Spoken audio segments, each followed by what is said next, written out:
بسم اللہ الرحمن الرحیم۔ السلام علیکم friends, welcome to my channel Shazeb Khan Qasuria, اور آپ لوگوں کی خدمت میں حاضر ہوں شاذب خان قصوریہ، اور ایک نئی سی دلچسپ ویڈیو لے کر آیا ہوں آپ لوگوں کی خدمت میں آپ لوگوں کے علم میں اضافہ ہوگا۔ چنگیز خان مشہور نام ہے، ایک ظالم حکمران گزرا ہے منگولوں کا۔ اس نے صرف 2 بڑی جنگوں اور 7 جھڑپوں میں شکست کھائی ہے، صرف ایک ہی شخص سے، اور وہ تھے سلطان جلال الدین خوارزم شاہ۔ تو یہ کس طرح کا واقعہ تھا، تو چلتے ہیں کچھ سنتے ہیں اس کے بارے میں۔ چھوٹی سی معلومات ہے تو میں نے سوچا کہ آپ لوگوں کے ساتھ بھی اسے شیئر کروں۔ چلتے ہیں ویڈیو کی ڈیٹیل میں۔ چنگیز خان کو زندگی میں 2 بڑی جنگوں اور 7 چھوٹی جھڑپوں میں شکست ہوئی۔ ہر بار مد مقابل ایک ہی تھا، سلطان جلال الدین خوارزم شاہ۔ چنگیز خان نے صرف ایک ہی دشمن کو بہادری پر خراج تحسین پیش کیا تھا، وہ جلال الدین تھا۔ نور الدین کورلاخ نے درست کہا تھا، سلطان جلال الدین مسلم دنیا کا فدیہ تھا۔ یہ نہ ہوتا تو چنگیز خان کے ہاتھوں مسلم دنیا کی تباہی کی داستان زیادہ طویل اور دلفگار ہوتی۔ اس کا باپ چنگیز سے مقابلے کے لیے اس کا مشورہ مان لیتا تو شاید دنیا کی تاریخ مختلف ہوتی۔ اس کے اپنے ہی بھائی سازش کر کے تخت پر قابض نہ ہوتے تو شاید پھر بھی تاریخ کی کروٹ کچھ اور ہوتی۔ کیسا انسان تھا، تخت بھائیوں کے پاس چھوڑ کر جنگل کو نکل گیا کہ سلطنت کسی اور آزمائش میں نہ پڑ جائے۔ شکست کی راکھ سے اس نے عزیمت کا پرچم اٹھایا، کبھی 1000 کبھی 5000، جتنے جنگجو ملتے وہ ان کے ساتھ چنگیز خان کے لیے چیلنج بنا رہا، یہاں تک کہ وہ وقت آیا جب اس کے پاس ایک لشکر جرار تھا۔ اس نے چنگیز خان کو لکھا، تم میرے لیے جنگل جنگل خاک چھان رہے ہو، میں اس وقت یہاں بیٹھا ہوں، تم آؤ گے یا میں آؤں؟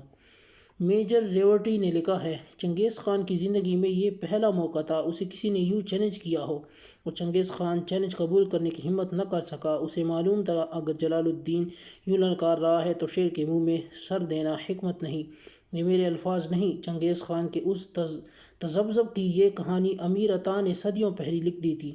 وہ لکھتے ہیں، شیر خوارزم کے اس چیلنج نے چنگیز کو پاگل کر دیا تھا۔ وہ صبح سے شام لشکر کی تیاریوں پر صرف کرنے لگ گیا، لیکن پھر بھی اسے تسلی نہیں ہو رہی تھی کہ کیا وہ جلال الدین کا مقابلہ کرنے کو تیار ہے یا ابھی کچھ کمی رہ گئی ہے۔ اسے معلوم تھا للکارنے والا کون ہے، یہاں تک کہ پھر ایک گھوڑے پر سلطان کے لشکر کے سالاروں میں جھگڑا ہو گیا اور پھوٹ پڑ گئی۔ افغان سالار ناراض ہو کر لشکر لے کر چلا گیا۔ امیر عطا لکھتے ہیں، جلال الدین کو خبر ہوئی تو بھاگ کر خیمے سے باہر آیا، ان کو منتیں کی، رویا کہ ایسا نہ کرو، مسلمانوں کے مستقبل کا خیال کرو، لیکن قدرت کو شاید یہی منظور تھا۔ لشکر آدھا رہ گیا۔ چنگیز خان تو گویا اسی موقع کے انتظار میں تھا۔ باقی تاریخ ہے۔ آخری بڑی لڑائی دریائے سندھ کے کنارے ہوئی، جب سازشوں اور داخلی جھگڑوں سے نڈال سلطان جلال الدین 30,000 پناہ گزینوں، 3,000 گھڑ سواروں اور 500 کے قریب محافظوں کے ساتھ ہندوستان جا رہا تھا کہ چنگیز خان 2 لاکھ کے لشکر کے ساتھ آ پہنچا۔ 3,000 گھڑ سواروں کا مقابلہ 50,000 گھڑ سواروں سے تھا۔ گلوبل کرونالوجی آف کانفلکٹ کی مصنف نے لکھا کہ جلال الدین یوں لڑا کہ چنگیز خان حیران رہ گیا۔ اس نے چنگیز کے لشکر کو ادھیڑا اور اس کے مرکز تک جا پہنچا، پھر 70,000 کی مزید کمک چنگیز کو آ پہنچی۔ زخموں سے نڈال سلطان گھیرے میں آ گیا تو چنگیز نے حکم دیا اسے زندہ گرفتار کر کے پیش کیا جائے۔ سلطان کے سامنے چنگیز تھا اور پیچھے دریائے سندھ۔ اس نے گرفتاری دینے کی بجائے پہاڑ سے گھوڑا دریا میں ڈال دیا۔ یہ نسیم حجازی کی نہیں، میجر ریوٹی کی روایت ہے کہ چنگیز خان کو اس کے تعاقب میں گھوڑا دریا میں ڈالنے کی ہمت نہ ہو سکی۔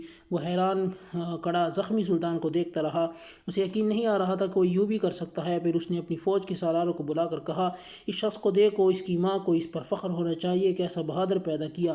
لیکن یہی وہ وقت تھا جب سلطان کی ماں وہی پاس دریائے سندھ میں ڈوب رہی تھی۔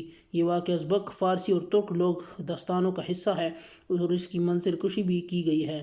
یہ مقام پاکستان میں ہے اور گھوڑا ترپ کے نام سے مشہور ہے۔ لوگ دیکھتے ہیں اور یقین نہیں کرتے کہ کوئی یہاں پہاڑ سے سیدھا نیچے دریا میں گھوڑا کیسے ڈال سکتا ہے۔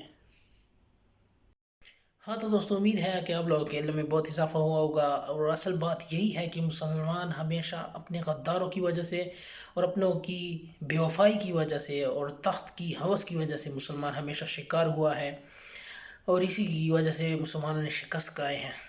اور حیرانی کی بات تو یہ ہے کہ جس دریا میں گھوڑا ڈالا سلطان جلال الدین خوارزم شاہ نے، وہاں چنگیز خان کی ہمت نہیں تھی۔ واہ کیا بات ہے، کیا مسلمان حکمران ہوا کرتے تھے ہمارے، اور آج کے زمانے میں صرف یہی کہا جا سکتا ہے کہ تو کمنٹ میں لکھ کر آج کل کے ہمارے مسلمان حکمرانوں پر کمنٹ میں ضرور کیجیے گا۔ ہمیں اس ویڈیو کو لائک شیئر کمنٹ کرنا بھی نہ بھولے گا. چینل کو سبسکرائب کریں شاہزیب خان کسوریا کو. اس طرح کی اچھی اچھی ویڈیوز آپ لوگوں کو ملتی رہیں گی. کل انشاءاللہ کسی اچھے سے ویڈیو میں پھر ملیں گے. تب تک کے لیے اجازت دیں. والسلام.